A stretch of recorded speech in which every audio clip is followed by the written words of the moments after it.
आज रामलला की भव्य स्थापना से पूरे देश में राम नाम की मधुर वाणी कोने कोने तक गूंज रही है और श्री राम के साथ बजरंगबली का नाम ना लिया जाए, ऐसा हो सकता है क्या? जहां आज मैं तुमसे एक ऐसी सीरीज की चर्चा करना चाहता हूं जिसने अपने विजुअल स्टोरी टेलिंग और वर्क एथिक्स के दम पर इंडियन एनिमेशन के लिए उम्मीद की किरण बनी, लेकिन सीजन 3 के साथ कमबैक करने के बाद इसमें थोड़े आदि पुरुष जैसे लक्षण दिखाई दे रहे हैं। खैर इस शुभ अवसर पे आज हम एनिमे के गलियारों से निकलकर लेजेंड ऑफ हनुमान पर नजर डालेंगे।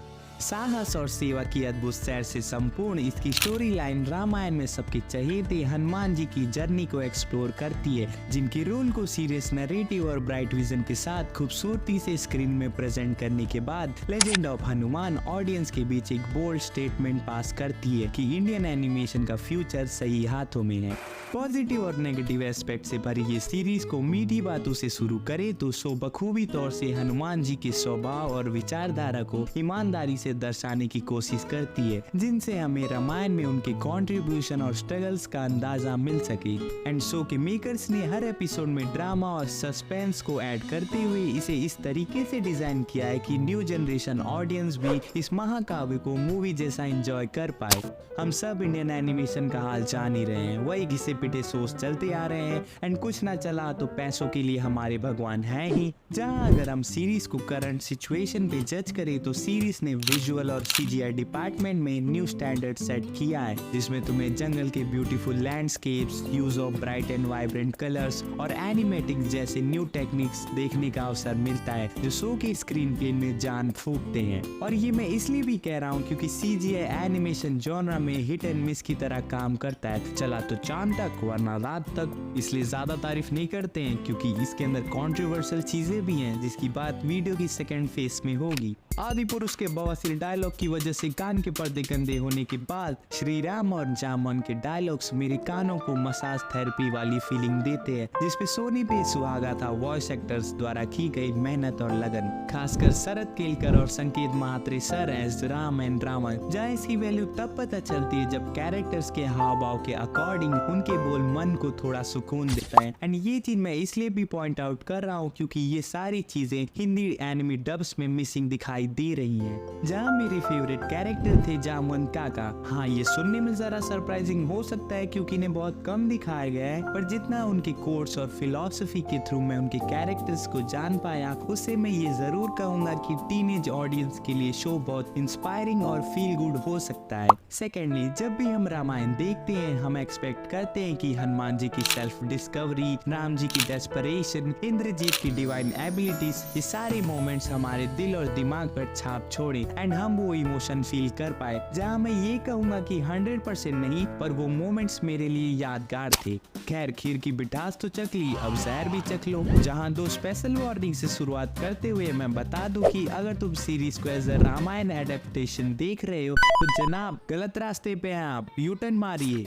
सीरीज हनुमान जी पे मेन फोकस रखते हुए उनके पर्सपेक्टिव के थ्रू रामायण को एक्सप्लोर करती है, पर क्रिएटिव लिबर्टी का इतना गंदा मजाक उफ आदि पुरुष की याद दिला दी। सेकेंडली, अगर तुम खुद को एथिस्ट यानी सनातनी मानते हो तो ये शो तुम्हारे लिए बिल्कुल नहीं है क्योंकि कई जगहों पे ये भावनाओं का कत्ल कर देता है एंड मैं भी किसी एडल्ट सिनेफाइल को ये रिकमेंड नहीं करूंगा। जब भी हम हनुमान जी की लाइफ के most iconic and emotional moments को याद करते हैं हमारे सामने दो तस्वीरें आती हैं। पहला संजीवनी बूटी की खोज, दूसरा राम लक्ष्मण के पुनर्जीवन देने वाला scene. But guess what, series ने दोनों सीन ही उड़ा दिए। यस, लुल्ल बटा सन्नाटा, क्योंकि उन्हें हनुमान जी वर्सेस रावण की शर्मनाक फाइटिंग सीक्वेंस जो दिखानी थी, क्योंकि उन्हें लगा था जनता ये देखकर सीटी मारेगी, लेकिन जनाब उसके लिए एक्शन सीन्स को कोरियोग्राफ करना होता है, बैकग्राउंड म्यूजिक से ड्रामेटिक फील देना होता है। लगना चाहिए ना सदी के दो सबसे बलवान योद्धा लड़ रहे हैं। खैर परवाह किसे, मुझे नहीं समझ आता कि फिल्म मेकर्स इस डिवाइन टेल से छेड़छाड़ क्यों करते हैं। आई अंडरस्टैंड कि 7000 साल पहले लिखी गई इस महाकाव्य को आप modern aspects of film making के साथ इम्ब्रेस करना चाहते हैं, पर जो ओरिजिनल माल है उसे तो ढंग से दिखाओ। जहां सीरीज बहुत हद तक स्टोरी को मैनिपुलेट करती है जिससे ऐसा लगे कि हनुमान जी ने ही सब कुछ किया है।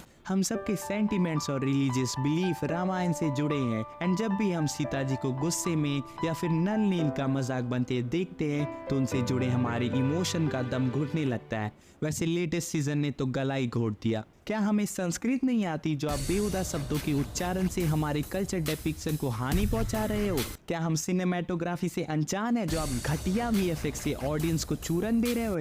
और आपने 2 साल किया क्या? या मापा और पिक्सार स्टूडियो 6 महीने में एक top quality animation movie produce कर पा रहे हैं और आपसे बेसिक्स नहीं समझ रहे?